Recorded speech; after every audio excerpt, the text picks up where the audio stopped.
gaze upon this world, I see nothing. Nothing of importance, nothing worth noting, nothing I can understand. When I gaze upon this world, I wonder what would I make of it? What would come of it if I were to lay my hand upon it? Nobody understands me. Nobody hears me. Perhaps if I were to lay my hand on the surface of the dirt, then somebody would understand. Anybody. I realized, gazing at this planet, that was what I desired. All that I remembering is arriving, and watching, waiting, wondering from where I came. It did not matter. Whomever or whatever had brought me here did not care about me. Nothing had ever cared about me, though I came to realize I lacked the capacity to care myself. What came before did not define me, for I define myself.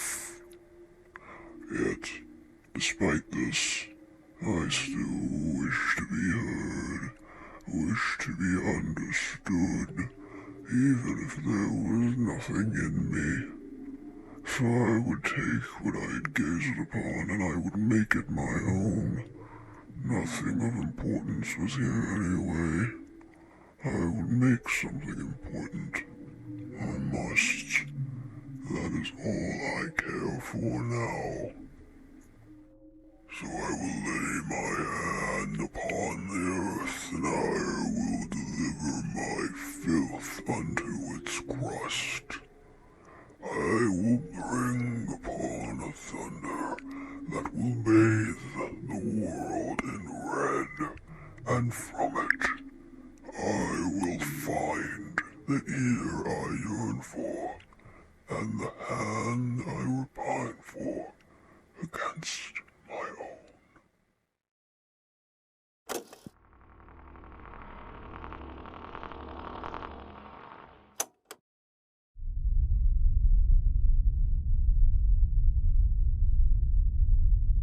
What I bring to you now are tales that have been passed down through our aggregation for many centuries. Now, we don't know anything of the world before the Pillars. We only know of what came after and what they changed. The arrival of the Pillars is one that's been mostly lost to time. It's been over 6,000 years since they arrived to our world. Though, in order to understand where we are now, we need to understand what came before us. The Pillars remain icons of the apocalypse. Ancient tales say that the Pillars had arrived to humanity during a great time of need, but there was no way of knowing the truth. There had been multiple attempts to attack the Pillars. This only worsened festering hysteria. So, naturally, mankind had turned to science. About a decade's worth of new research drew no further conclusion about the Pillars, and worldwide funding researching them had begun to falter. The Pillars were constructed, if constructed at all, by a non-observable material.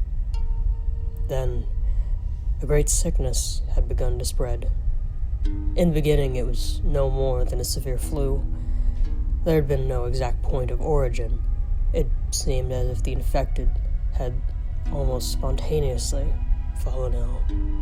Or that was thought, until cases had risen when the Pillars had made contact with different areas around the globe. Doomsday theorists and government speculation had driven the planet into a worldwide panic. Had the Pillars caused this? Who had created the Pillars? And why were they here? 20 years of this passed. 20 years of questioning. But then, something changed. The Pillars, they'd begun to shift. Their rectangular form had become disturbed, and their movement, well, undetectable by the human eye. They had begun to change their position. Over the course of what we believe might have been a year, maybe more, they had begun to descend to the earth.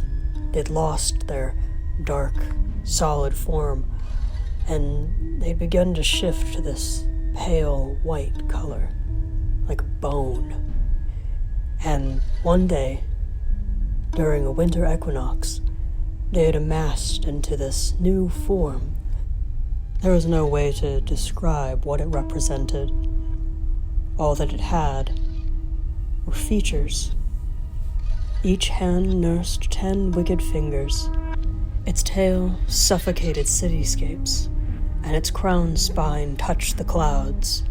In this new, singular form, the pillars were given a new name: the Equinox.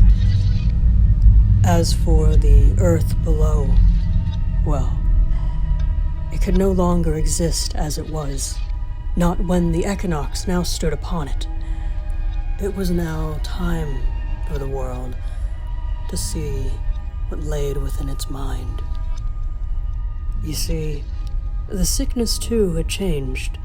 Now it was given a name of biblical implication: the pestilence. Now the pestilence had begun to descend. Those infected had also changed, just as the Equinox had, like a mirror. And whatever was inside of the Equinox, it was seeping out into the earth. You seem distressed. I understand. I know that this is frightening, but you must understand that this is how it had to happen. This is what happened, and this is how it is. The world out there, you see? Well, long ago, those who were once human had now become non-human, something far different from human, freed from the burden of humanity. And now, this was when everything begun to shift. The world had begun to collapse.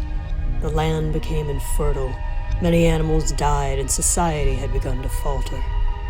But the Equinox remained stagnant as the world around it. Amidst the hysteria, there was hardly enough time to understand what the pestilence was, and its origins, much like the Equinox, were unclear. However, there was no doubt that the pestilence was of the Equinox's making, but there's no way to prove how or why. The pestilence was far different in the old world. It was nothing like what we know now. Back then, they didn't have names for the infected. As we now know them as beasts, there was simply no time for anybody to stop and consider what these things might be, and in hindsight, it didn't quite matter. The world would never go back to what it used to be, and what it once was is irrelevant now to you and I. It's an echo of a bygone era. I feel pity for you hearing this story for the first time. Now, I don't mean to say that this is fiction, of course. This is history, our history. What happened then has led you to me, right here. You've never seen the world beyond the wall. I tell you this now to prepare you for what's out there. And the hunters, they don't understand our ways, but have no fear. The dragon is with them, and you will be safe. And if you are to venture beyond the wall, then I must tell you of the beasts. When a body becomes infected, the pestilence will reconstruct them. Their organs will shut down. Fever will consume their body, and they'll grow weak. Their bones will be brittle. Eventually, they'll reach a corpse-like state, and in that last week, they'll die. This is the only stage of the infection where a beast is aware of what's happening to them.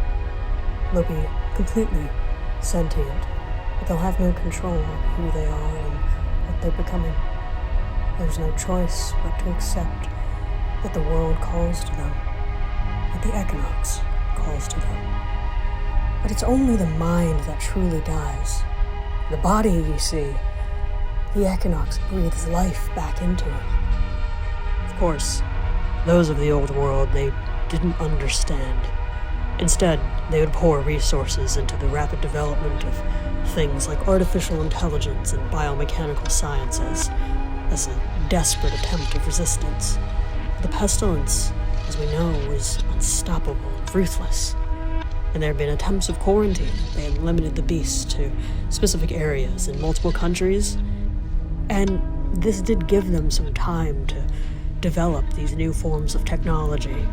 But mass weaponry was not an option, not if they still wanted a world to live in. Despite biding their time, there was no stopping what the world was inevitably becoming. These quarantine zones had become overrun with organic discharge from beasts. Infected individuals would excrete this flesh, this organic substance that grew relentlessly atop the existing terrain and material. Those who didn't survive the process of infection would contribute to this growth of biomass. This material was eventually given a name, Aaris. Now, I know how absurd this might sound, but the Aaris, it was a threat to those of the old world. They didn't yet understand its use and its importance.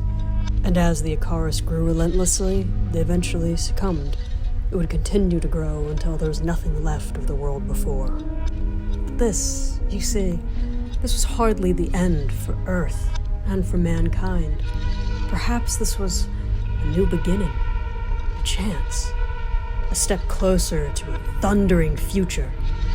And eventually, a storm would come, and the Equinox would face what it sought.